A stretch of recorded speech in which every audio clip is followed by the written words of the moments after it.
Hello, everybody. Welcome back to another episode of the Access Blockbusters Pod. Welcome back to episode number 104. Thank you guys so much for joining us. A lot of interesting trailers to talk about this week, or at least a couple new ones. And of course, some interesting news about Superman, Man of Tomorrow. So lots of fun topics, as always, as we discuss them on the Access Blockbusters Pod. And of course, I would be remiss if I didn't mention that this week, as these segments are coming out and as the podcast comes out, it is Wicked for Good week. So next week, fingers crossed, we will be able to talk about Wicked for Good, my thoughts on the movie, all of that good stuff. This is probably my most anticipated movie of the year. And so I am just beyond excited for this movie. I just cannot wait. And I have my tickets for Thursday night, so let's see how it goes from there. But guys, thank you so much again, as always, for joining us on the Access Blockbusters Pod, episode number 104. If you are not subscribed, we are on the road to 2,000 subscribers. We can get there, guys. I believe in all of you guys. So just hit that subscribe button if you could. That would mean a lot to me. Leave a like and leave a comment. And the audio-only platforms are on Spotify, Overcast, and Apple Podcasts. The podcast is published in full first on the audio-only platform Saturday mornings in the United States. So if you're interested in seeing all of these segments in a row, check out the podcast there first. And then the segments will be clipped out and posted on YouTube, as well as the full podcast, usually Monday or Tuesday. And that will do it, guys, for the intro. Let's get into today's topics. Alrighty, guys, as we approach Avengers Doomsday, and actually as we approach what might be the launch of the Avengers Doomsday teaser trailer, there's all sorts of speculation going around. Because we got an official cast announcement a long while ago. It was early on in the summer, I want to say, or maybe even late spring, that we got an official Avengers Doomsday cast announcement. And a big piece of discourse that came out of all of that is really the fact that, sure, it's exciting, all the people that were there, especially the X-Men, Patrick Stewart, Ian McKellen, Rebecca Romijn. But it also was kind of conspicuous the amount of people who weren't there. Those are obvious players like Hulk, like Spider-Man, like Captain Marvel, and then some less obvious players. So maybe your Deadpools and Wolverines, who should, seem like they would fit in the movie, again, not knowing what the movie actually is about other than Doctor Doom and the multiverse. Another character, though, that has been rumored for Avengers Doomsday for actually quite a while now is Thanos. Now, Thanos, you might be saying, well, Thanos was the big bad of the Infinity Saga, and Thanos is dead in Earth 616, so why would you bring Thanos back? And actually, that Thanos wasn't the 616 Thanos, but anyways, why would you bring him back? That doesn't make sense. And on the surface level, yeah, that's true. But I think that there are a lot of narrative reasons as to why you would want to bring Thanos back, but it's all a moot point anyways if he's not going to be back, except for the fact that over the last few months, Josh Brolin, whenever he's asked about Thanos, has been very, very, very excited about the idea. And he said, oh, yes, if they ask me to do it, I'll come back and blah, blah, blah. And we haven't talked about any of that, really, because up until this point, it's just been that. It's just been actor says he's excited to return to a role that, made him probably a lot of money, but also that he's excited about. That's great. But again, if it's not in the movie, if Thanos is not in the movie, then there's nothing really here to talk about. Except for the fact that recently, he was doing an interview with Entertainment Tonight, and he might have let slip, we'll look into this quote, he might have let slip that not only is he excited to return to the role, if Joe Russo would ask him, Joe Russo might have already asked him. So, again, we're doing some reading into quotes and things like that. So, for all we know, this quote was taken out of context and things like that. I have to give those usual disclaimers because, we don't want to just put words in people's mouths and things like that. But it makes sense on a Josh Brolin level, what he said. It also makes sense on a story level for Avengers Doomsday or Avengers Secret Wars. Let's read this quote here. Josh Brolin said this, quote, if Joe Russo comes to me, which he may have, I don't know, and has an idea, then I might acquiesce. Probably pretty quickly. Again, a very innocuous quote on the surface. Oh, if Joe Russo has a good idea, then yeah, I'd love to come back. Except, hold the phone. If Joe Russo comes to me, which he may have, I don't know. So that I don't know is sort of a filler. And has an idea, then I might acquiesce. Acquiesce meaning, he might really consider returning to the role of Thanos. Probably pretty quickly.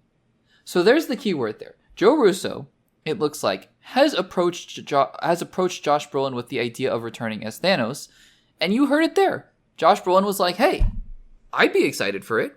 I'd do it. And the question then becomes, okay, so what is the role for Thanos? Now, there are many actually compelling narrative reasons for Thanos to return, probably not in a big role. I would not imagine in a big role at all. I would imagine it's going to be a very small role. A la the beginning of Infinity War, when Thanos is fighting the Hulk, you need a stage setter. You absolutely need a stage setter. There have been actually a lot of AI generated clips and things like that, but I've seen a couple of them where they simulate the beginning of what Doomsday could look like, and it's Doctor Doom approaching a variant of Thanos and just annihilating him. There is a very famous comic book panel where I think Doctor Doom, incinerates him or destroys Thanos down to the molecules so that he's left holding his skeleton. I'm not saying that they're recreating that scene, shot for shot. I am saying, though, that the shock factor of Robert Downey Jr. coming back as Doctor Doom in itself will take a couple seconds to wear, to have its day, but then it'll wear off, right? It always does. All these things do. And then you really have to establish him as a threat, as a really credible threat. Well, everybody was frightened, terrified of Thanos in the Infinity Saga. And again, it's a variant, but Thanos holds weight, right? So if Doctor Doom shows up on the scene and just obliterates Thanos, boom, right there. It's one way. It's not the only way for Doctor Doom to assert his dominance and his power and his threat level in the film. But it is a very quick shorthand, especially because we are dealing with the multiverse, right? And yeah, this is one thing, it's a double-edged sword that the fact that they have variants and things like that make it so easy for them to kill off versions of characters because it doesn't really matter. I think one of the versions of Doctor Strange in the Multiverse of Madness had Wanda killing Earth 616 Mordo or something like that, or then because there was going to be the variant of Mordo. So it's easy because they can all come back, but I still think that this is one avenue that they could take, and I think that it would be an interesting one. I think that it might not be might not be a bad one. So I would think now that Thanos is not confirmed for Doomsday or Secret Wars, but I think that there is a pretty good chance that he will be there. Guys, what do you think of these comments from Josh Brolin? Do you think that Thanos will return in Avengers Doomsday, or do you think he'll be in Secret Wars, or do you think he'll be in neither? Let me know in the comments down below. Alrighty guys, well, if you could write out a whole list of things that I just never thought I'd be talking about here on the Access Blockbusters YouTube channel, that list would be incredibly long, but I think somewhere nestled in there would be Sabrina Carpenter, which maybe she shouldn't be on that list because she does have a background in acting and she does sing. And now we're here talking about Sabrina Carpenter on the Access Blockbusters YouTube channel, on the Access Blockbusters pod, because Sabrina Carpenter is going to be in a big movie. Or what we think could be a big movie. So this kind of came out of nowhere. This was just, it was from a Deadline article that I saw at first. And Sabrina Carpenter is going to be starring in a musical remake adaptation of Alice in Wonderland. There are some interesting things about this. There are some reasons for Universal to try this. And I think just a lot of intrigue around it. So let's dive into this article and just get into some of the details here. It says here, quote, on the heels of 6 Grammy nominations for her 7th studio album, Man's Best Friend, pop star Sabrina Carpenter has inked a deal to star in and produce an untitled musical inspired by Lewis Carroll's Alice in Wonderland for Universal Pictures. For Carpenter, the project will mark a first attempt at anchoring a major studio picture. Plot details are under wraps. DGA award nominee and 2-time Emmy nominee Lorraine Scafaria, I probably butchered that name really badly, but from Hustlers and Succession is set to direct from her own script. Okay, so a lot of interesting things here. Number one, yes, this is going to be a new endeavor for Sabrina Carpenter. While she has some acting experience in the Disney Channel era, and I think she's done some other things here and there, this is a big deal. This is a really big deal. It's a big jump for somebody to try to anchor and lead in a motion picture. Not only a motion picture, but what looks like it's going to be, going to try to be a tentpole motion picture. Now, does that mean I inherently am doubting that she can do well? No, I just don't know. I don't think any of us know. And again, I think it's fair because we all felt very similarly about, I think we all did, I did, about Ariana Grande. When she was announced to be cast in Wicked, I was like, oh, interesting. Because she had some acting experience. I don't know if she was also on Disney Channel. I think so. But, had some acting experience. But really, it's not like, everybody has to make that leap at some point. It's just interesting that Sabrina Carpenter is making that leap in a really big way. But, if you're a wrestler like Dave Bautista or John Cena, The Rock, or singers like Sabrina Carpenter, Ariana Grande, Lady Gaga, they all have to make the leap at some point if they want to do acting.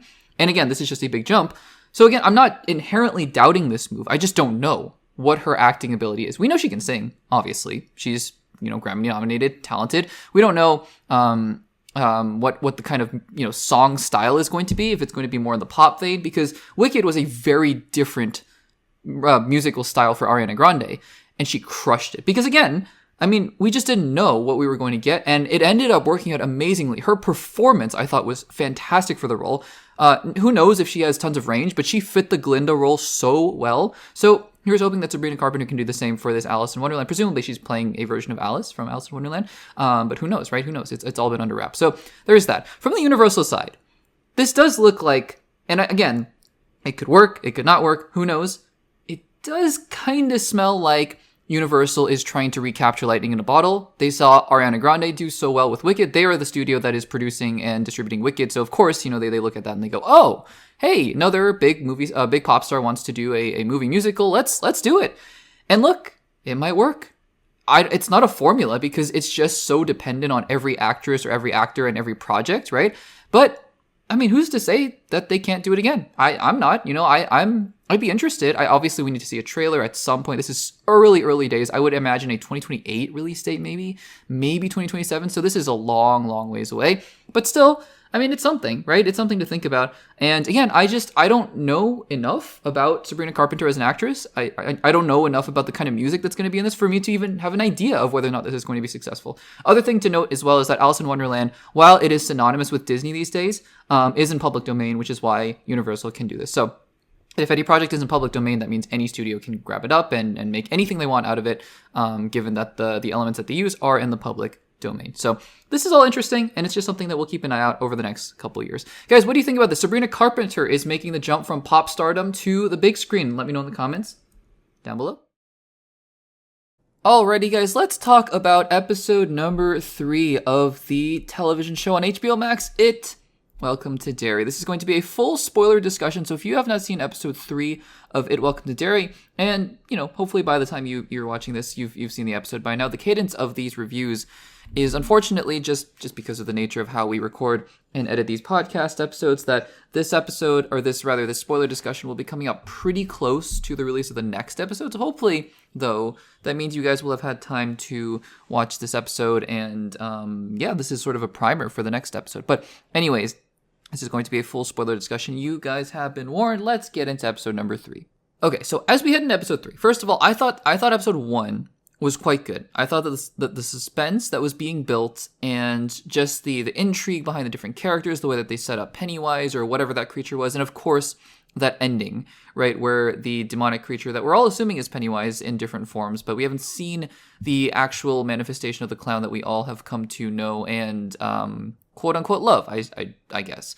We haven't seen that version yet, but we've seen all these different characters and creatures and different manifestations of what we assume is Pennywise. And the episode 1 ending was kind of shocking in that they killed off 2 or 3 of the kids, right? So, because you all kind of, or I assumed at least, by you I mean me, I assumed that, well, this is going to be a show that kind of follows the formula of the It franchise, and so you're going to be pulling some kids and seeing what they're up to. But at the end of and it seems like that is still the case, but at the end of the first episode, you get the rug pulled out from under you because 2 of the main kids are dead, and I think Susie, the sister, also died. So it sets up for an interesting next episode, which then we had in episode 2. And I'm doing this recap just so that we can kind of set the scene for episode 3. Episode 2, I think it was still really solid. You're getting the tension building of Lily and Ronnie, and what happens to Ronnie's dad being accused of the murder of those kids. I think that's a very interesting subplot that we get a little bit more of a hint of in this episode, in episode 3. And then also at the end, that sort of revelation of that these military people are very aware of Pennywise. Maybe they don't understand who he is, but they are aware of him, and they're looking for him. And I think that is an interesting thing. So lots of plot threads, right, heading into this 3rd episode. And I have to say, I really enjoy this show insofar as I think that the filmmaking is great. I think that the actors are doing great. I think the setting is great. The ambiance is great.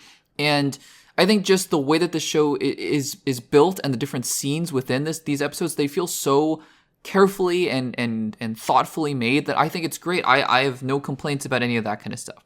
I think my one thing in episode 3, and I feel like this has been a concern and a not a criticism, I don't want to go so far to say criticism, but just something that I've noticed in a lot of shows lately, though, is that I think this show, I'm not going to say it has too many subplots, because I think we need to kind of understand where all these different subplots are going in order for us to say that. I do think, though, that the focus of the show is being split a little bit right now. Again, I don't think it's necessarily a bug instead of a feature. I'm very willing to accept that the idea is that they're going to all sort of meld into one another, and the center of it obviously being Pennywise at a certain point. But I do think that the differences between these subplots, because in the first it's all about the kids. In the second it's all about the kids growing up. In this show, it's doing an interesting thing here in episode 3, where we see this story is being very intentionally split between the adults, the quote-unquote adults with the military subplot here, and the kids with Lily, Ronnie, I believe Will and Rich are their names, right? The other two kids that are now, I think, going to be a part of this official gang. Which, by the way, if they kill off more kids in the next couple episodes, I think shock value is kind of worn off here. And really, one of the things that I guess we'll just dive into it right now. One of the things that I have been noticing now that we're into this show, I think it's 8 episodes, right? So we're getting towards the halfway point of the show, is that I like everything going on. I like the way that the story is structured. I like the intrigue behind why Pennywise is hiding, maybe, or hasn't made his presence known yet, and why the adults actually know about him, and what that might spell for future seasons and leading up to the It movie itself. I like all that stuff. On the flip side, I really like the kids. I like Lily, I like Ronnie, I like Will and Rich now. I like Teddy and Phil, but they're dead now. So I liked all those characters, right? And Maddie, of course, and Susie. They're also casualties at this point. I just think though that the show has not really told us yet what the main point of it all. A point of all of it is. And I think that, sure, on a superficial level, you could say, well, the point is that they're trying to unearth Pennywise, and it's a Pennywise origin story. Fair. I think, generally speaking, that is true. That is what this first season is probably going to be. That being said, it's not, I mean, from what we've seen so far, because maybe we'll dive into it a little bit more, it's not a true origin story, because Pennywise has existed for a while, and so you hear about that from the military people. They know about him, and you see the clown at the end of episode 3, right? That is the hint that Pennywise has been existing. So I think the questions are more so around why Pennywise is doing what he's doing in this current moment. What sets up those recurring 28 or 27 years of when he decides to come and haunt the kids, and what's going on here. And I think that the kids discovering Pennywise is, it's interesting, and I'm sure that they'll find out some interesting things.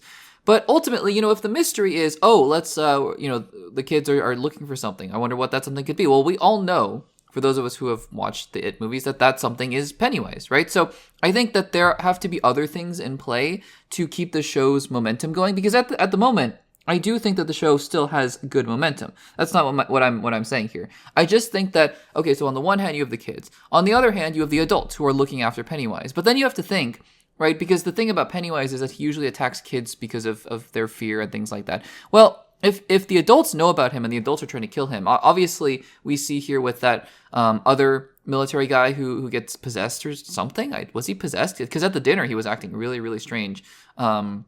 And he says something to the general of like, hey, I noticed you don't have fear in your brain, which obviously Pennywise feeds off of fear. So I mean, again, Pennywise is, of course, scary to adults, but one has to think that if there's this entire military operation going on to hunt down and track Pennywise, that, I don't know. I don't know how that ends up in a place where everyone kind of forgets about him at a certain point, and then you just kind of go on with life as usual. Is Pennywise going to go on a massive killing spree at a certain point? I don't know. But I think that a lot of these pieces that are being put into place, also the whole Rose, I think her name is Rose and Francis storyline as well, is starting to get intermingled into this. I think they're related to those dig sites that they're trying to uncover Pennywise. But yeah, I mean, I think, look, there's an air of mystery still around the show. My worry is that the answer to the mystery is just, it's Pennywise. And I'm like, yeah, well, we know. It's Pennywise. Because so far I am really, really enjoying almost every single thing that we're seeing. I think that the pieces are starting to fall into place here, where that other general who got possessed by the compass or whatever, got possessed to be the human compass is what they said, was the same guy that attacked the general at the in the barracks in the first episode. So I think that is an interesting thing that we need to follow here. I think the kids are starting to get their footing around them, kind of like a la, Stranger Things, where the kids start to believe one another, and then once they believe Elle in Stranger Things, and they believe Will, or believe Mike, and they start to find Will. I think that's sort of what's happening here. So again, all good things, right? I'm just curious now, because I think it's about time, in my opinion. It's frustrating because as somebody who is not watching the show, it's hard. Like something like The Penguin, for example. The Penguin as a show, another HBO show, where it's like, yeah, it's centered in this universe, but you don't know what's going to happen because it's set in the future, and Oz could do anything, right? Oz could do literally anything. And also Oz is the center of that show. So you always have the idea of what the central focus of that show is, even though Sophia Falcone kind of rivals him in terms of screen presence. Right here in this show, my guess is that at some point Pennywise will kind of be the focus of the show. But I think that the kids probably should be the focus of, or the central characters that we're kind of keeping an eye on and looking at the show through. But that being said, it's just kind of, I don't know. I think at this point, because we've seen it and we know what this franchise is about, and we know that Pennywise is lurking, we've seen it. It's not even like he was just in a trailer but nowhere else, so that it's, if you watch a trailer, that's kind of your fault. He's literally on the banner of the show on HBO Max, so he is going to be in the show. We see the clown. And yeah, I mean, I think that at a certain point, it is one thing. I said this before, one of the things that I was fearing entering the show was that this is going to be too similar to the It movies, because at a certain point, that's why these franchises kind of get tired of these Halloween, or these scary franchises of Scream and Halloween and things like that, because, I mean, there's only so many ways that Michael Myers or Freddy Krueger can do their thing. And I fear, and I don't want this to happen, where there's only so many ways that Pennywise can show up and just scare people. Because, yeah, I mean, he's doing his thing. He's showing these people their worst nightmares. And that's scary. That's horrifying. I'm now, I think, a little more interested as we head into episode 4 of, okay, are we going to see him? Is he going to actually show up? And because that seems like the promise at the end of the episode. And then what does that mean for the show? Is it literally is all that it is that he's just walking around and scaring people? Or is there something else that we're going to see and develop with this character that we haven't seen before? That's my hope. My hope is that this prequel, again, is just not a rehash in a different way of the It movies, and rather that it is, it's going to add something. It's going to really add different textures and colors to the original 2 movies. I really like the episode, though. Again, I'm not, not saying that I'm off board the show or anything like that. I just think that I'm very curious to see how this show continues to balance its tone, its pacing, its characters as we had in episode 4. Guys, what do you think about it? Welcome to Derry episode 3. Let me know in the comments down below. Alrighty, guys, on this YouTube channel and on this podcast, we haven't talked that much about the actor Alan Ritchson. But Alan Ritchson has been a name that's been, well, he's been popping up quietly here in the pop culture circles for quite a while now. And he gained notoriety because of his role in the recent Reacher TV show. But in these comic book movie speculation, fan circles, and fan castings and things like that, his name has been synonymous with one very big character. I say big, no pun intended, but he is a very, very big person, big human being. But one very big in terms of notable comic book movie character. That being, of course, none other than the Dark Knight himself, Batman, aka Bruce Wayne, aka one of the most important characters in all of DC. They've said so themselves. David Zaslav, who is the CEO of Warner Brothers, has said so himself, that it is Batman, Superman, Wonder Woman. They're going to be building around these characters. So the question becomes, obviously, who is going to play Batman? Because we know, again, I've said this many times before, we know this for a fact, it is not going to be Robert Pattinson. It just isn't. He is not going to be this iteration, the DCU's iteration of Batman. It's going to be another actor. Also, we've gotten details about this character way back when in 2023. And James Gunn said that it's going to be a Batman that has a son, Damian Wayne, so a little bit older, though it doesn't have to be too old. But, if Damian is in his teens or early teens, then one has to assume that Bruce Wayne would be in his late 30s at the earliest, if not 40s. So, yeah, somebody a little bit older, but again, not too much. But, yeah, I mean, that's about all we know about this character of this version of Bruce Wayne and Batman. And Alan Ritchson's name, I think, just pretty much based on physicality alone, and of course, his performance in Reacher, has gotten fans really excited about him as Batman.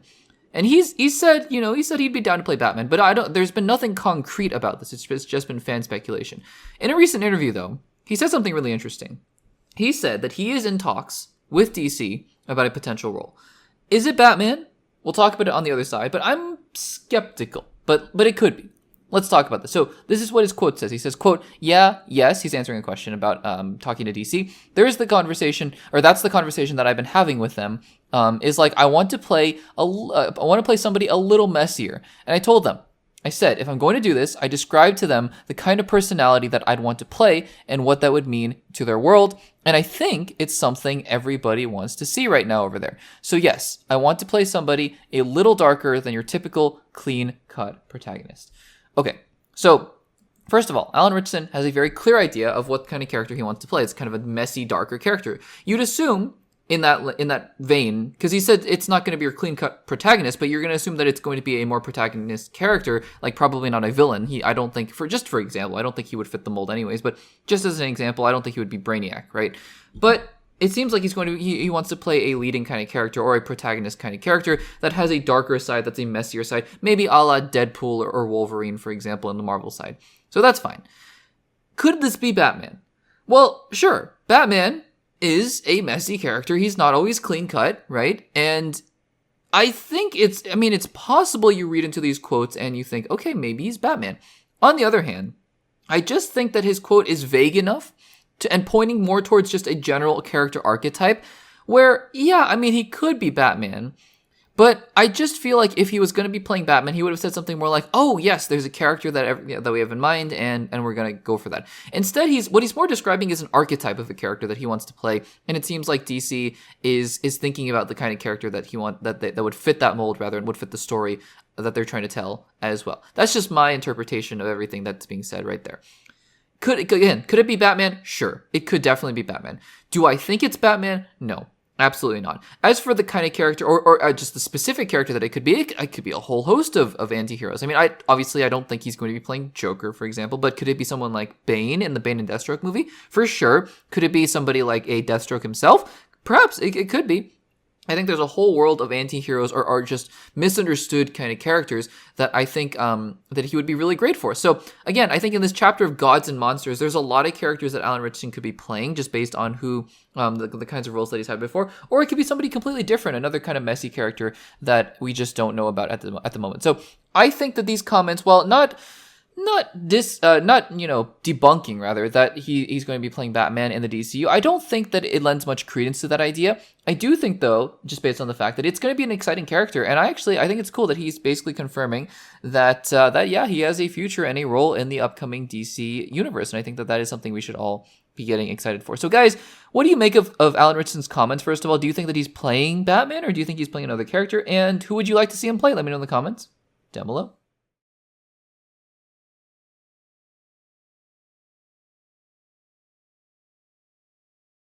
Alrighty guys, of all the shows after James Gunn's initial 2023 DCU slate announcement, of all the shows that we thought we would have gotten by now, including the Amanda Waller TV show or the Booster Gold show, did anyone expect a Jimmy Olsen Gorilla Grodd show to be one of the next ones up in development? Because, well, we're here to talk about on the Access Blockbusters pod the upcoming DCU, this is not a joke, Jimmy Olsen Gorilla Grodd show. Now, I say this in jest because the concept seems kind of ridiculous. We'll talk about the concept and actually why I think the concept is a good idea, but also some of my hesitations for this show idea. But we just got an announcement, or not an announcement, but a confirmation from Variety, one of these sources in Hollywood that is almost always accurate and we should generally take to the bank, confirming that this show is going to take place. Now, a while ago, there were some scoopers and leaks and some reports that said that there was a Jimmy Olsen show in development. At the time, though, it seemed like it was going to be a Jimmy Olsen Mr. Terrific show, or that there were two separate shows being developed. So maybe there is still a Mr. Terrific show, or maybe Mr. Terrific shows up in this show.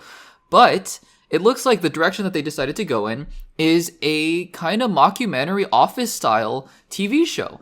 And the title of it is interesting, and the concept of it is rather interesting. So this show is going to be called DC Crime. Again, we're going to be reading from the Variety article. First of all, though, I have to say, because when I saw this, I was like, is this a working title? Because if you type in DC Crime into Google, again, we're not a show that talks about politics all that much, but you do get a lot of current day news about Washington, D.C. and crime. So yeah, a little unfortunate title. I wonder if this is actually the final title. Also, because it's not like, I'm sure, we got Marvel Zombies, I guess, but no, Marvel has never done like Marvel Street Wars or something where it's, Daredevil and stuff like that. It's the Defenders or whatnot. So kind of an interesting title. Not a title that I would keep necessarily, but if James Gunn likes DC crime, then he likes DC crime.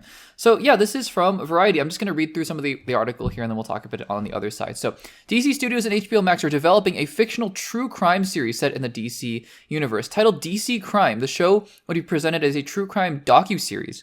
It would be hosted by Jimmy Olsen, played by Skylar Gisondo. The first season would focus on Gorilla Grodd, a DC villain best known for his battles with the Flash. And then we have some staff and crew hirings as well. Tony Yacenda and Dan Peralt, I think, I'm probably butchered those names, would serve as writers, executive producers, and showrunners for the series. James Gunn and Peter Safran of DC Studios would also executive produce, with DC Studios Galen Weisman, I think, overseeing production. Warner Brothers Television is the studio, which, of course, they're the owners of DC Studios so far, before they get sold at the very least. So, yeah, I mean, it's interesting. There's some stuff about the background of the new showrunners and the writers and things like that in this article, but that's pretty much it for the big confirmations. So, a couple thoughts. Like I said earlier, I have a couple thoughts about this. Number one, I actually think the concept is kind of cute. And cute is a funny word when you're talking about Gorilla Grodd. Gorilla Grodd is a sort of superhuman, super intelligent ape creature that is, as they mentioned, a villain of the Flash. Makes me wonder if the Flash will make his debut in DC Crime. It's kind of an odd place to make his debut, but whatever, maybe that's the case. But Gorilla Grodd, big kind of menacing villain. And James Gunn has said so much that he loves Gorilla Grodd, right? So this is a way to introduce the character. I think we got hints of Gorilla Grodd, I think, in Creature Commandos as well, in some of those vision scenes. So that makes sense as well. But again, I don't mind the concept. I actually think it's kind of a quirky but fun way to explore the DC universe. Almost in a way, I almost wish Marvel did something like this too, where you just get the street level view of what's going on with the Avengers, what's going on in the world as the president turns into a Red Hulk and things like that. Miss Marvel kind of was like that, where you saw a normal teenager and her views on what was going on in the world, but, not as much. So I think that from the view of Jimmy Olsen, who is just a regular Daily Planet reporter who happens to have connections with Superman, obviously, not that he knows that, I think that this makes sense, and it would be interesting. And I like the docuseries style that they're going for. I like all that stuff. I think that is interesting. So on the one hand, I actually like the concept quite a bit. And if they say that this is the first season, and maybe in future seasons they could do a true crime season on the Joker, I mean, it could be really interesting. So there's that. On the other hand, DC, and not just DC, Marvel too, they are not in a position where they have unlimited real estate. I think Marvel just recently has learned this lesson. You can't just make 50 television shows over the span of 5 years. You just can't do it. It's oversaturation. It lowers the quality because you just don't have the best minds on these shows. You can't have the best resources dedicated to every single one of these shows. And some of them are not going to be good. It's just how it works. The more quantity you have in a condensed period of time, it's just harder to control the quality. And so, and James Gunn knows this. He said he wants to do something like 2 movies and a show a year. Two movies, a show, an animated show or movie or something like that a year.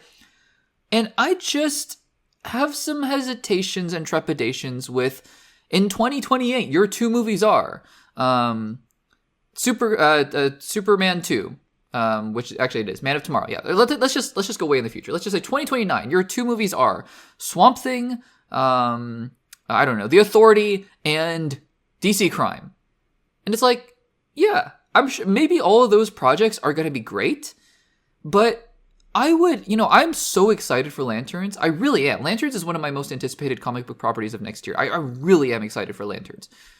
I don't know if I would be chomping at the bit for a DC Crime season in 2029 or something like that. And I think that if you can make DC Crime as just sort of an auxiliary sort of sideshow, almost like a special presentation style sort of thing that Marvel was doing, I think that's fine, and I think it's fine. But if DC Crime is James Gunn's flagship show, that he wants to do, because this show screams James Gunn. I don't know if he's gonna, he's not gonna show run or write it, but again, going with the theme that we talked about a few weeks ago of James Gunn, this is still his universe. It is very much his universe. Then I'm a little bit like, hey, this is great and all, But what about that Arkham series that James Gunn has recently revealed is canceled? That's fine if it didn't work, but would much rather want to see the storyline focused up and the quality focused up on characters that I think deserve attention, like Wonder Woman. Paradise Lost was another show that, like, if we're getting DC crime, I think this is the crux of the issue. If we're getting DC crime over Paradise Lost, again, barring the fact that they're working on both and Paradise Lost just isn't working and things like that, fine, that's fine. But if we're getting DC crime over Paradise Lost or an Arkham series, I'm not saying DC crime can't be good. I'm also saying I would much rather have those other shows, if that makes sense. Again, concepts are concepts, and execution, DC crime might be the best comic book movie show or comic book property show ever made. And in that case, all on board. But I just think this is kind of an interesting issue, and I can't wait to see what comes of it. So guys, what do you think of this Jimmy Olsen Gorilla Grodd show, DC Crime? Are you excited for it, or are you a little bit hesitant like me? Let me know in the comments down below. Alrighty guys, what to do about Toy Story 5? What to do? Because should they even be making Toy Story films anymore? Well, financially, sure. These films are insanely successful. Toy Story 4, over $1 billion. Toy Story 3, over $1 billion. Not only are these films crazy successful financially, these films are also crazy successful critically. So after Toy Story 3, I think after the story wrapped up, we were all like, oh, wow, what a beautiful ending and just what a beautiful trilogy, one of the best of all time, arguably. And then in the mid-2010s, they announced Toy Story 4, and my radar immediately went up, and I said, no, we are not doing this. We should not be doing this. This is a terrible, terrible idea. But they made Toy Story 4. First of all, the trailers came out, and even still, I mean, conceptually, when they announced Toy Story 4, I was like, no, bad idea. Really, really, really, really bad idea. And then the first trailers came out, and I thought, this looks terrible. The sporkiness of it all, if you will, just terrible, awful, horrible. Just no, I don't want this. I don't want this. I went to the theater, I think it was July 2019, and like I said, I always try to keep an open mind. I don't want my preconceived expectations or notions to prevent me from enjoying a film. Guys, I love Toy Story 4. As much as the other three, I haven't seen the other three in a long time, and I am hoping to do a Pixar rewatch at some point. So maybe, we'll be able to gauge at that point. This is probably going to be in a couple years, but eventually we'll do a Pixar rewatch. But as much as the first three, probably not, no. But I love Toy Story 4. So then they announced Toy Story 5, and I'm like, we're in this exact same position again. I mean, sure, you can make more films, and sure, you can keep doing it, but every single time I'm going to be like, but it's like, you're just asking for it at some point. Because at some point, right, the more sequels that you make, let's say Toy Story 5 is amazing. Okay, great. Toy Story 6 is announced, and you're like, but at some point, the franchise is going to take a downturn, and that's just, it's not going to tarnish the other films, because the other films are going to stay the other films for the rest of time, so we're always going to have them, and that's great. But just, I mean, you're pushing your luck at some point, right? You'd have to think. So at any rate, Toy Story 5 is coming out next year. And we got our first teaser trailer for it. And that's what we're going to talk about today. And I watched the first teaser trailer for it. And first of all, we know the background. This film is going to deal with, I think, technology and AI in some way. I think there's going to be an army of Buzz Lightyears in this lily pad thing. Kind of like those leapfrog things that I had when I was a kid. Those educational screens. And I think screens are going to be a big part of this movie. I mean, it's fine. The concept is fine of blending Toy Story with the 21st century and whatnot. That's fine. It is what it is. I watched the teaser trailer. I'm not a big fan. It's first of all, it's 45 seconds or 50 seconds, and 20% of it is just the logo. So it's not much of anything. I don't know. It really reminds me of that first Toy Story 4 teaser trailer with Sporky. That I just really disliked because I was like, why are we doing this? And I don't get a whole lot from this trailer that doesn't make me think, why are we doing this? So yeah, I mean, you see all the toys, they look great, 2025 animation, 2024, 2025 animation, they look great. And I'm sure that, we'll be back on another adventure, Tom Hanks and Tim Allen and all the rest of the gang. And yeah, I mean, technology in itself is an interesting topic to broach with the Toy Story franchise because, what are kids doing these days? I mean, we're growing up in this age of what we call quote-unquote iPad babies, where kids who are growing up in the age of iPads, they only know iPhones and iPads. And so that's an interesting thing, I suppose, to dive into. But again, I mean, I don't know. I'm so ready to love Toy Story 5 if it turns out to be another amazing film, but I just don't know, guys. I mean, at what point do we say enough is enough and we're just going to stop making these? Is it until you make a bad one? Because that just doesn't seem like the right philosophy, the right strategy, right? Because, I mean, sure, the business executives say, oh, Toy Story 4 made $1 billion. We got to make another one. Okay. So then the point at which you stop is when these films stop making $1 billion, because that just seems, it's like you're going to try to get every last dollar out of this franchise. I don't know, guys. I don't know. I mean, I'm going to see it, and I'm probably going to be excited for it at some point. Or maybe I won't be, but I'm still going to go into it with an open mind. This teaser trailer didn't really do anything for me. And I don't know if any trailer will. Frankly, we'll talk about the other trailers when they come out next year. But yeah, I'm skeptical about this film, to put it lightly. I was so skeptical and so down on the last film before it came out, Toy Story 4, and I loved it. So I'm not in the business of doubting Pixar. I'm just not. But just looking at this trailer, yeah, I don't know, guys. Both Hoppers and Toy Story 5, it's going to be an interesting year for Pixar. That's for sure. Guys, what do you think of this first tiny little teaser trailer for Toy Story 5? Let me know in the comments down below. Alrighty, guys, here's a movie that I actually didn't expect to be talking about this year until I saw the first trailer, but once I started to see those trailers pop up, I knew pretty much instantly this was a movie I was going to see. Not only this was a movie I was going to see, but this was a movie that I had a good guess that it was going to be something that was pretty well received by critics, but also it just looked exciting to me. And that was 2025's Frankenstein, directed by Guillermo del Toro. And that is the movie that we're going to be discussing today. I have seen it, and we are going to be discussing it and just giving some of my thoughts on the YouTube channel. So this is going to be mostly a non-spoiler review. I don't think I'm going to be discussing spoilers too heavily, although if you have not read Frankenstein or if you have not seen any other iteration of Frankenstein, I suppose there are going to be some spoilers in here just because the story is so well known. And so I'll be discussing some generalities and some of the broader strokes of the story and things like that. But again, I mean, if you haven't seen the movie, I don't think that this review will really necessarily ruin anything for you there. So let's dive into Frankenstein. It's directed and written by Guillermo del Toro and starring Oscar Isaac, Mia Goth, and Jacob Elordi. So it follows the classic tale, right? Written by Mary Shelley, the classic book. And, one of the things that I noticed instantly, and you can go check out some of my other segments where I talked about the trailer for Frankenstein, is that it looked like a very faithful adaptation of the book. Now, to be fair, it's been about 10 years since I've read the book. It's been a long, long time since I've read the book. I actually remember really enjoying the novel, but it's been a long time. So I don't remember all of the details of the book. That being said, one of the things that stands out about this movie is that it is not trying to be, as far as I remember, because I'm sure that Guillermo del Toro took some creative liberties, and I'm sure that he added a lot of things here. In fact, I'm positive he did. But for the most part, it seems like the core of this movie. So again, if you're a huge Frankenstein book fan, don't misinterpret what I'm saying. This is a page by page adaptation of the book. That's not what I'm saying. But I do think that the core of this movie really encapsulates a lot of the themes, character motivations, character arcs, and the core elements of the book. This is a very faithful adaptation insofar as this is a story. It's a complex story, honestly, about monsters, about fatherhood, about creation and playing God. And I think a lot of those things shine true in this movie. This movie, Oscar Isaac, he plays Victor Frankenstein, carries, he has to play that tortured genius archetype. Victor Frankenstein is one of the very first in media, and not just media, but storytelling. And he does it really well. I mean, he gives a great performance. The performances in this movie, mostly centering around Oscar Isaac and Jacob Elordi, are fantastic. Mia Goth also does a good job, and there are some other characters in there as well. But really, the two central dueling personalities here are Jacob Elordi as Frankenstein's monster and Oscar Isaac as Victor Frankenstein. And their performances are dynamic. I think one of the greatest... Oh, first of all, just actually, before I get to the characters themselves, this is a beautiful looking movie. And it's hard because I watched it on a tablet, and yeah, I wish I saw it in a theater. I don't know. Did they play this in a theater? I'm not entirely sure, but it's a Netflix movie, and it is beautiful.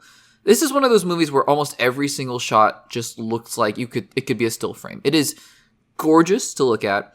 Every scene, every frame looks intentional. It looks like the camera movements are so dynamic, and just the framing of different things, the lighting. I think lighting is such an underrated part of movies, and lighting in this movie is fantastic. The way that this movie looks lends so much to the atmosphere of what is going on in different scenes, whether it's the gothic in the more laboratory style scenes, whether or not it's the winter tundras, whether or not it is the wooded forests of different parts of the movie. It's just beautiful to look at. So that is one thing that I really think lends to the atmosphere of the film. Of course, you see, and Guillermo del Toro does a great job of this, of leaning into that sort of classic monstrous, the creation of Frankenstein's monster in the lab and the lightning strikes and all that kind of stuff. And it's great. It looks fantastic. But getting back to the characters, I mean, I think this film's big strength to me is the exploration of character. Both Frankenstein and Frankenstein's monster are given time to really be fleshed out as individuals in this film, and you get to see where both of them are coming from. And I think for Victor Frankenstein, it's a movie about trauma and carrying on that trauma into, just sort of reliving that and in the way of fatherhoods and fathers and sons, where his father, again, I hope this is not a major spoiler, but his father was not kind to him, and he in his own creation, in his own quote unquote son in Frankenstein's monster, is not kind to his own creation, and that leads to bad consequences for him. And so I think it's a story about, again, the othering, right? That's a big part of these monster movies, is the other and othering and treating humans, right? Because Frankenstein's monsters, of course, he's not human, but that's really the question that this movie poses, that this story poses, is what does it mean to be human, right?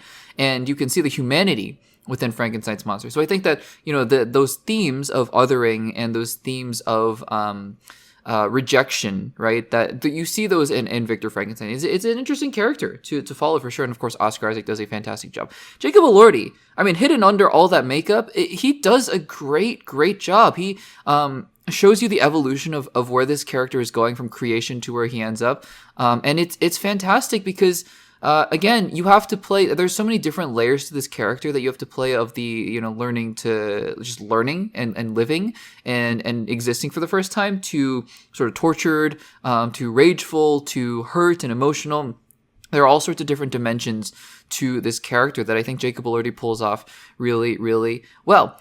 I do think a couple things that stood out to me as perhaps being not as strong. I think that the pacing in general actually quite works quite well for the most part. I think as in the early chunks of this movie, it's moving really fast, and you're so excited to see where things are going, and you're so intrigued and being pulled in. It has a dynamic pacing, and then it very intentionally slows down in certain parts towards the middle and the end, and I think that's good in general.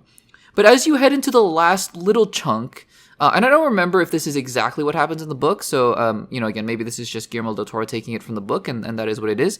But the ending, I think, it almost felt a little abrupt to me, just based on where we were going. I think the conclusion makes sense, but I think how we got to that conclusion, based on the structure of the movie and where the characters were going, I think could have taken a little bit more time to breathe, which is funny because this movie is like 2.5 hours long. So, it's a long movie to begin with. But I think that the ending was the one big thing for me where I was like, yeah, maybe wish it wasn't that abrupt.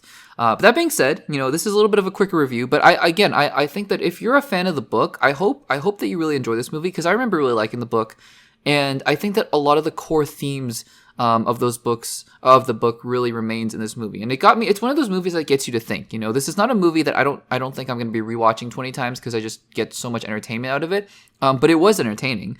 And I think it's a movie that gets you to think about things like humanity and passing on trauma and intergenerational strife and humanity, right? I think things like that. It's what makes these books, those classic books of Frankenstein and To Kill a Mockingbird and Little Women, it's what makes them classics. Those stories endure 200 years later, 100 years later, that these themes really speak true and resonant even in today's age. And I think that Guillermo del Toro did a great job translating that. I really like this movie, guys. I would recommend, if you have a couple hours, great performances, really beautiful to look at. It's a good watch, and I would totally recommend it. So guys, have you seen 2025's Frankenstein, directed by Guillermo del Toro? Let me know in the comments what you thought about it, if you have, down below. Alrighty guys, what could possibly be, once again, one of the biggest movies of the year for next year, 2026. Let's talk about this first official trailer. We talked about the teaser trailer a few weeks ago. Now let's talk about the first official trailer for the Super Mario Galaxy movie. In hindsight, it was I think a lot of us kind of doubted the original Super Mario Bros. Movie, even though the trailers looked really delightful and looks cute, but it was the whole, Chris Pratt of it all, of is he going to be good as Mario? And it was fine. I don't think that he didn't elevate the role to an Oscar-worthy voice performance, but also he was fine. He was totally good in the role. And I think just the movie, in my opinion, was not anything ridiculously deep or anything like that, but for us, people like me who grew up playing Nintendo, I know a lot of other people played first-person shooters or Zelda or 2K or whatever. I was a Nintendo kid. I loved Mario. I played tons and tons of Mario. And so that movie, I admit, tons of nostalgia, tons of references, tons of Easter eggs, but it's right up my alley. I liked it. I thought it was fun. So, of course, a lot of people like me then came out to see the movie, made over $1 billion. It was one of the biggest movies of the year, I think second only to Barbie, if I'm not mistaken. And now, or maybe it was first, I can't remember, one of the two. Anyways, now we're getting a sequel, because of course we are. Now we're getting also tons of other movies. I think Donkey Kong is also in the works, Legend of Zelda is in the works. So yeah, getting tons and tons of movies there. But the Super Mario Galaxy movie, of course, was an inevitability. Not the title. The title wasn't an inevitability. I was surprised to see the title, honestly. I thought it was just going to be called Super Mario Bros. 2. But the fact that this movie is coming out is inevitable. It was inevitable. So, first big trailer. And, I'm watching the trailer, and the opening bit with Bowser, I was like, yeah, it's all right. It's not that, it's okay. I think that it's fine, and I'm sure it'll play fine in the movies. This is a movie also that's trying to appeal to kids as well, let's be honest. So, not the adults in the room like me who are watching the movie for nostalgia and because I love Nintendo, but also the kids who are still playing Nintendo, still playing Super Mario Odyssey and the Switch 2 games and whatnot. So yeah, I mean, it's for those kids as well. But yeah, the opening bit with Bowser, I was like, yeah, it's fine. And as we go along, it looks fun. It looks exciting. I think the visuals look great. I like just that it's more expansive because, Super Mario Galaxy. And of course you're waiting, right? Of course, you're waiting for the reveal of the Lumas and Rosalina, and sure enough, she shows up at the end. And when she showed up, I was like, dang, that's nostalgia right there. But I'm excited for it because, again, the Super Mario Bros. Video games are very specific, but also the Super Mario Galaxy games are very specific. I remember them both. I love them both. And just seeing Rosalina, I was like, wow, this is a whole new level. This is a whole different side of the Mario universe that I forgot I had nostalgia for, and it's fun to see. Also, Bowser Jr. shows up. I guess he's going to be the main antagonist, I think, as he tries to rescue Bowser, so that's something. But yeah, also, I wasn't sure who was voicing any of these characters, so I think Benny, is his last name Softy, I think? Forgive me if that's wrong, but he's going to be voicing Bowser Jr., and none other than Brie Larson, I believe, is going to be voicing Rosalina, so that's cool. That's really good casting. But again, for me, I look at this trailer, I see the flashy visuals, I see the recognizable visual language, and I go, yeah, I don't know what I'm expecting from these movies. Maybe the cynical side of me, maybe the cynical side of a lot of you guys is like, well, these are just cash grab movies. Like, of course people are going to go see them. Maybe that's not true though, right? Because there are tons of movies based on super popular video games, like Uncharted, for example, or even Sonic. Sonic is based off of a ridiculously popular video game. And it did really well. The franchise is doing great, but it's not even making close to what Mario is making. Same thing with Pokemon, Detective Pikachu, right? Maybe that's because it was called Detective Pikachu, but still, that movie did fine, I think, from the box office. But again, Pokemon is arguably bigger than Mario in certain aspects. And so it's not a guarantee. I'm not saying anything about the quality of those movies, but I'm just saying that there's no guarantee that these movies are going to hit critically, financially, audience-wise. So I think it's always a fun thing. And again, if at the worst, if I'm just looking forward to a really fun time at the theaters for maybe an hour, 45 minutes in, I think it's April or May when it's coming out, I'm down for that. I'm really excited for that. I feel like, of course we should support a lot of smaller movies, and we should support a lot of the more award seasons movies as well. I've been trying my best to do that. I went to see One Battle After Another a few weeks ago, and so that was a fun experience. But again, I'm also just a big fan of sitting down and just enjoying a movie for a couple hours and just having a good time and not expecting a whole lot. Not that I'd lowered my expectations, inherently, but again, I think that that's what I'm expecting from this movie, is just to enjoy it and just to have a good time. So I look at this trailer and I think, look, nothing in there to blow me away. Also, nothing in there to deter me. It just looks like the animation's clean, it's crisp, it's vibrant. The music, the actors and actresses who are voicing the characters, it all looks great, and I'm excited. So, guys, what do you think of this first official trailer for the Super Mario Galaxy movie? Let me know in the comments down below. Alrighty guys, let's not bury the lead here. This segment is a segment that I had been expecting to make for a while now, because it just seemed obvious, right? At the time, James Gunn might have thought he was being a little coy, but we got him. Not really, I'm sure he knew exactly what he was doing, because when he first announced that the sequel to Superman was going to be called Man of Tomorrow, one of the ways in which he teased it was by showing a script page, or rather showing the cover of the script page, and on that cover was none other than the image of a humanoid, face on the side, a side shot of a human face, and in that image was, of course, a cross-section of a brain. And so everybody's imagination went to one of the most iconic Superman villains, next to Lex Luthor and Zod, is Brainiac, obviously, one of the most, again, just recognizable Superman villains of all time, and one that actually hasn't been done, really, in a live-action movie for quite some time.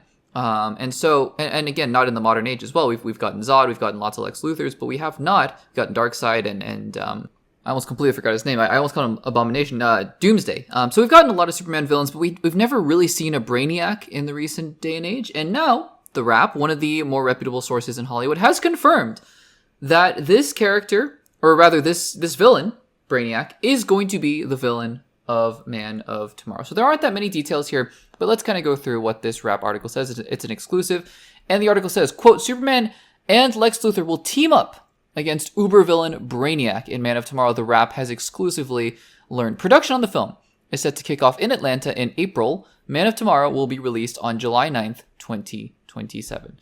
So a couple of other little tidbits in there as well.